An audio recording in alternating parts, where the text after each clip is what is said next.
Super hits 93.5 red FM ಅಲ್ಲಿ ರವಿವಾರದ ವಿಶೇಷ red FM ಅತಿಥಿ ಕಾರ್ಯಕ್ರಮ ಕೇಳ್ತಾ ಇದ್ದೀರಾ. ನಮ್ಮೊಟ್ಟಿಗೆ ವೇದಿಕ್ ಇನ್ಸ್ಟಿಟ್ಯೂಟ್ ನ ವಿದ್ಯಾರ್ಥಿಗಳು ಯಾವ ತರ ಒಂದು ಅಲ್ಲಿ ಕೋಚಿಂಗ್ ಸಿಗುತ್ತೆ, ಅವ್ರಿಗದು ಎಷ್ಟು ಸಹಾಯ ಆಗಿದೆ ಅನ್ನೋ ವಿಚಾರವನ್ನ ತಿಳಿಸ್ಕೊಡ್ತಾ ಇದ್ದಾರೆ. ಮಾತ್ರ ಅವ್ರ ಜೊತೆಗೆ ಇನ್ನಷ್ಟು. ನಮಸ್ತೆ, ನಿಮ್ಮ ಹೆಸರು? ನನ್ನ ಹೆಸರು ಪೂರ್ವಿಕಾ ಹಿರೇಮಠ ಅಂತ. ಓಕೆ ಪೂರ್ವಿಕಾ, ಸೊ ನೀವು ವೇದಿಕ್ ಅಲ್ಲಿ ಅಂದ್ರೆ ಫಸ್ಟ್ ಇಯರ್ ಬೇರೆ ಕಡೆ ಓದಿ ನೆಕ್ಸ್ಟ್ ಈಗ ಜಾಯ್ನ್ ಆಗಿದ್ದೀರಾ. ಸೊ ಯಾಕೆ ಒಂದು ಚೇಂಜ್ ಮಾಡಿದ್ರೆ ಇಲ್ಲಿ ಯಾವ ತರ ಬದಲಾವಣೆ ನೋಡ್ತಿದ್ದೀರಾ?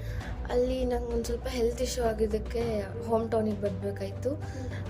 ಇಲ್ಲ ಎಲ್ಲ ಟೀಚರ್ಸ್ ಚೆನ್ನಾಗಿ ಹೇಳ್ತಾರೆ, ಪ್ಲಸ್ ಕೇರ್ ಜಾಸ್ತಿ ಮಾಡ್ತಾರೆ ಸ್ಟೂಡೆಂಟ್ಸಿಗೆ. ಏನು ಡೌಟ್ ಇದ್ರು ಯಾವ ಟೈಮಲ್ಲಿ ಹೋದ್ರು ಕ್ಲಿಯರ್ ಮಾಡ್ತಾರೆ. ಸೊ ಹಂಗಾಗಿ ವೇದಿಕೆಗೆ ಬಂದೆ. ಅಂದ್ರೆ ನಿಮ್ಗೆ ಫಸ್ಟ್ ಇಯರ್ ಅಲ್ಲಿ ಯಾವ ತರ ಇತ್ತು ನಿಮ್ದು ಕೋಚಿಂಗು ಅಥವಾ ಟೀಚಿಂಗು? ಇಲ್ಲಿ ಯಾವ ತರ ಡಿಫ್ರೆಂಟ್ ಅಂತ ಅನಿಸ್ತು? ಫಸ್ಟ್ ಇಯರ್ ಅಲ್ಲಿ ಟೀಚರ್ಸ್ ಬಂದು ಕ್ಲಾಸ್ ಮಾಡ್ಬಿಟ್ಟು ಹಂಗೆ ಹೋಗ್ತಿದ್ರು. ಬಟ್ ಇಲ್ಲಿ ಡೌಟ್ಸ್ ಏನಾದ್ರು ಇದ್ರೆ ಕೇಳಿ ಮತ್ತೆ ಸ್ಪೆಷಲ್ ಕೇರ್ ಎಲ್ಲ ತಗೊಂತಾರೆ.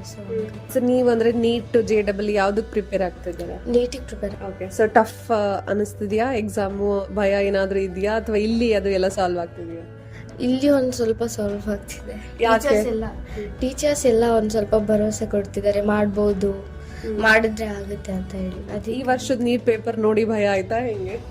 ಒಂದ್ ಸ್ವಲ್ಪ ಫಿಸಿಕ್ಸ್ ಟಫ್ ಅನ್ಸ್ತು ಅಷ್ಟೇ. ಓಕೆ, ಸೊ ಕಾಲೇಜ್ ಚೇಂಜ್ ಮಾಡಿದ್ದಕ್ಕೂ ಒಂದು ಒಳ್ಳೆ ಬೆನಿಫಿಟ್ ಅಂತ ನಿಮ್ಗೆ ಅನಿಸ್ತಿದೆ? ಅನಿಸ್ತಿದೆ.